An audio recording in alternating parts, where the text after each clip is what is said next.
And I say segregation now, segregation tomorrow, and segregation forever.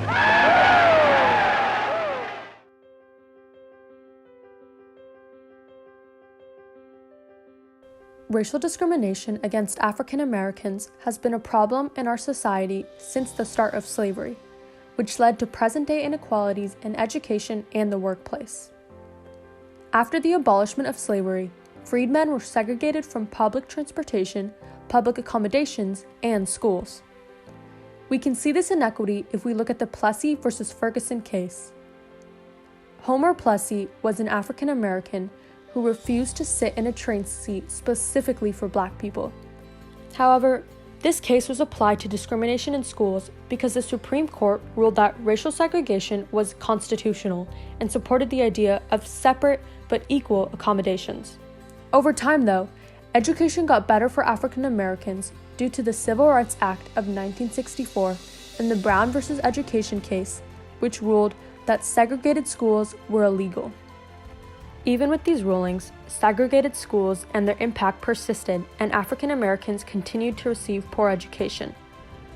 To learn about how inequality in education and the workplace still exists in today's society, we talked to Kylan Ellison, a professional who works for an HR startup and has first-hand experience dealing with an education system that allows for Black and Brown communities to face disadvantages.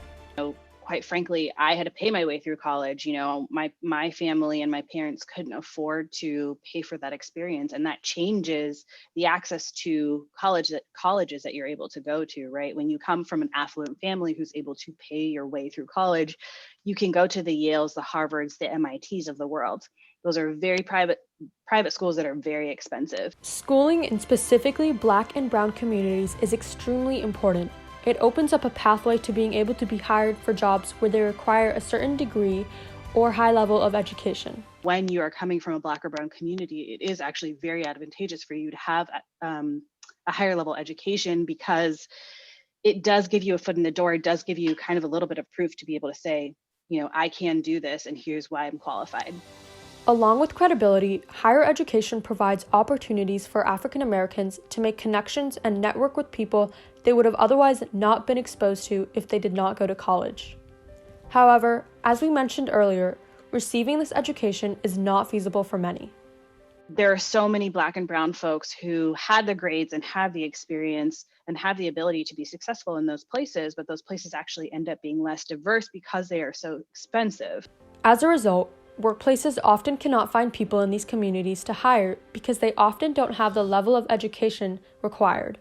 If these companies are looking for people to come from specific schools, they're already narrowing the gap of the source of people that they can get into those roles. And so it kind of unintentionally deselects all of the Black and Brown communities that may or may not have equal education levels and equal ability to be successful in those jobs. A study was done by Georgia University's Professor Carnival, and he found that white workers held 77% of the good jobs, which have been defined as jobs that provide a minimum of $35K, despite only representing 69% of available job holders. Being 13% of the national population, Black workers had 10% of the good jobs out of 13% of the jobs that they held.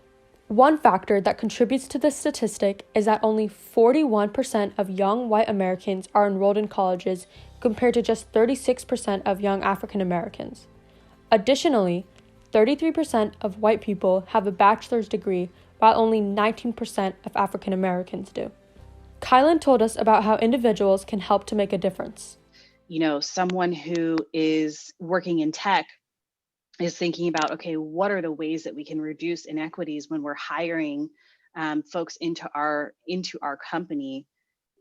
That's another place where we're reducing a little bit of that friction. If we have people everywhere thinking about some of these things in their own systems, in their own places where they work, in their own places where they live, we start to chip away at some of that gradually. The NAACP Legal Defense and Educational Fund are examples of organizations that are fighting for racial justice, and you can help resist against racial discrimination by volunteering. This can make America a better place for generations to come.